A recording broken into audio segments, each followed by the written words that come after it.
Reading three scriptures this morning, each reading from the lectionary, and I want to remind all of you that each Sunday there is a lesson from the Old Testament, the Epistle, and the Gospel. Now, if you are in an Episcopal church or a Roman Catholic church, they read all three every Sunday, but somewhere along the line it was understood that Methodists were a little less patient. I'm sorry, joke. Oh, there we go. I'm also doing this because I want you to see how they relate. And this goes back to what I said last week about interpretation of the Old Testament being in the New Testament. First, from Exodus in the 34th chapter. Moses came down from the Mount Sinai as he came down from the mountain with the two tablets of the covenant in his hand. Moses did not know that the skin of his face shone because he had been talking with God. When Aaron and all the Israelites saw Moses, the skin of his face was shining, and they were afraid to come near him. But Moses called to them, and Aaron and all the leaders of the congregation returned to him, and Moses spoke with them. Afterward, all the Israelites came near, and he gave them in commandment all that the Lord had spoken with him on Mount Sinai. When Moses had finished speaking with them, he put a veil on his face.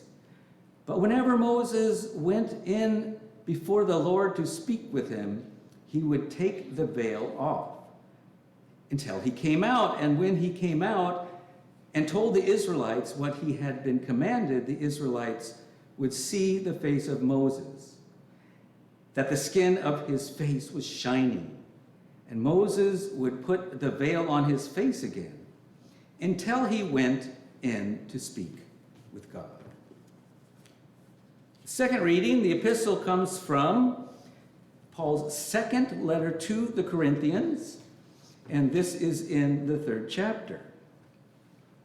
Since then, we have such a hope, we act with boldness, not like Moses, who put a veil over his face to keep the people of Israel from gazing at the end of the glory that was being set aside.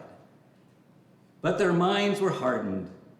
Indeed, to this very day, when they hear the reading of the Old Covenant, the same veil still is there, since only in Christ is it set aside. Indeed, to this very day, whenever Moses is read, a veil lies over their minds. But when one turns to the Lord, the veil is removed. Now the Lord is the Spirit, and where the Spirit of the Lord is, there is freedom. And all of us, with unveiled faces, seeing the glory of the Lord as though reflected in a mirror, are being transformed into the same image, from one degree of glory to another, for this comes from the Lord, the Spirit. The Gospel, according to Matthew, and this is in the 17th chapter. Please stand as you are able for the reading of the Gospel. 6 days later, Jesus took with him Peter, James, and his brother John, and led them up a high mountain by themselves. And he was transfigured before them, and his face shone like the sun, and his clothes became dazzling white. Suddenly there appeared to them Moses and Elijah talking with him. Then Peter said to Jesus, "Lord, it is good for us to be here. I wish, if you wish, I will make 3 dwellings here, one for you, one for Moses, and one for Elijah." While he was still speaking, suddenly a bright cloud overshadowed them. And from the cloud a voice said, "This is my Son, the beloved. With him I am well pleased. Listen to him." When the disciples heard this, they fell to the ground and were overcome by fear. But Jesus came and touched them, saying, "Get up and do not be afraid." And when they looked up, they saw no one except Jesus himself alone. As they were coming down the mountain, Jesus ordered them, "Tell no one about the vision until after the Son of Man has been raised from the dead."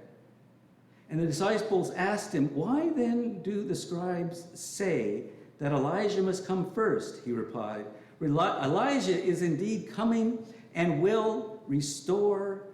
It's already coming, and they did not recognize him. But they did whatever they wanted and pleased them. So also the Son of Man is about to suffer at their hands. Then the disciples understood that he was speaking about John the Baptist. This is the wisdom of God. Thanks be to God.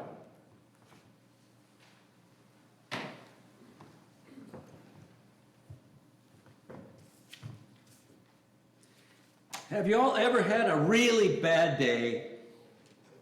Have you ever had a bad day in the midst of a bad time? Oh, yeah? Well, I had one last week. It's a bad, hard time. I even thought about Job. This past week, of course, this story has to do with automobiles, because I always seem to have trouble with automobiles. I believe them to be the most perilous and consequential invention ever made, and I think second is cell phones. So the story is that my son Aaron, driving to work early on Tuesday morning, the engine light came on. He stopped in the middle of 35th Street, called me, I came, and then we got a tow. We had lapsed on AAA because that's something Paula did.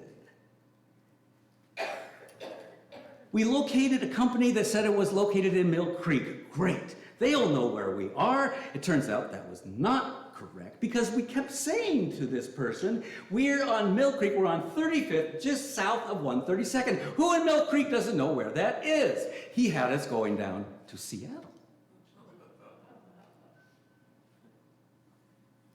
In the course of the conversation, Aaron was desperately trying to get him to see where we were, and then he hung up. And he, feeling the need to call somebody, he called a friend. While he was talking with his friend, we got a call from the tow guy again. And after he hung up, he wanted to find out what that was about, and he hung up and he called. And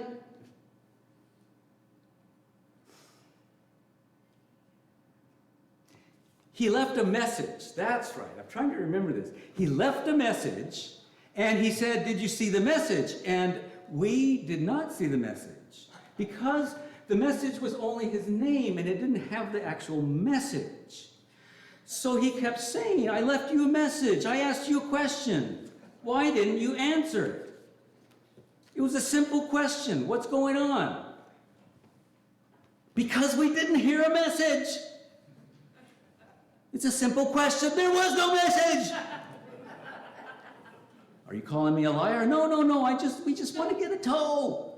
Then why did you call for a second tow? What are you talking about? You said I want to get a tow. When he called me again, you want a second tow? No. We just want a tow. So are we getting a tow? I don't know. It seems as though you ordered two. Which one do you want? This is getting weird. Click. We did eventually get another tow. But because I had left the heater on during all this time, my car didn't start. Don't think this is ending. I thought to myself, when a person has a broken down car, that person is in a very vulnerable position. The last thing that person needs is this guy. I still don't know what he was about. I always wonder, why was he so angry? The car was totaled. So now, in addition to dealing with all this other stuff, I have to look for a car. I don't like car shopping.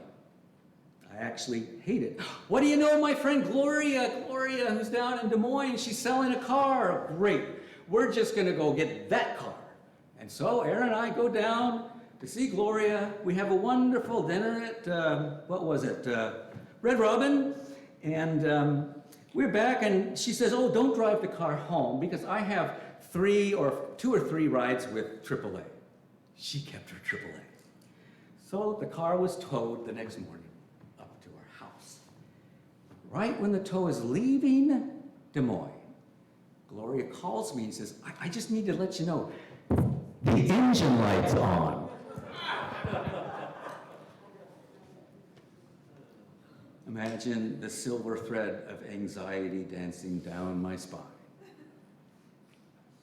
I get in fix-it mode, the car comes, I do the first thing I know how to do is I check the oil. There wasn't hardly any oil in it. I went and get 2 quarts, put it in. Still, the light doesn't go off. Luckily, one of Aaron's friends is coming, and he's a car guy, and he has this thing that you can put on there that tells you a code that tells you what's wrong with the car. So he did that. It came up with a code, and it said apparently one of the cylinders is not firing properly. Nice. I didn't sleep much that night. I left it alone the next day because it was the Sabbath and I needed it. Monday morning came along. I waited a long time, went out to the car, started it, no light. And there hasn't been since. But what I really want you to imagine is the stress involved in these kinds of events. Anytime there is change like that, there is insecurity and unsettledness. With that in mind, let's think of the disciples. Remember, they were at the lake. Jesus comes along and says, "Follow me," and they go immediately. They go immediately. What did they leave behind? Security. They were fishermen. I don't know much about a fisherman's life, but I imagine it's routine and pretty mundane and sedentary and at least relatively secure as each day seems to be the same. You know, you feel security when each day feels the same. And to leave and to follow Jesus, exciting, but unsettling. They left the security of their homes for the security of Jesus, and Jesus was a whole lot more taxing and unnerving than their homes, than fishing. Then when we look at the Transfiguration from a literary point of view, what was Matthew doing with it? He put immediately before the Transfiguration the story of how he would have to undergo suffering at the hands of the powerful, that he would die and rise on the 3rd day. And then he says this, then Jesus told the disciples, "If any want to become my followers, let them deny themselves, pick up their cross, and follow me. For those who want to save their life will lose it, and those who lose their lives for my sake shall find it." The engine light just went on. This is where Peter takes Jesus aside and says, "Okay, Jesus, you're going just a little too far now. We're not going to do that." And Jesus, what does Jesus say? "Get behind me, Satan."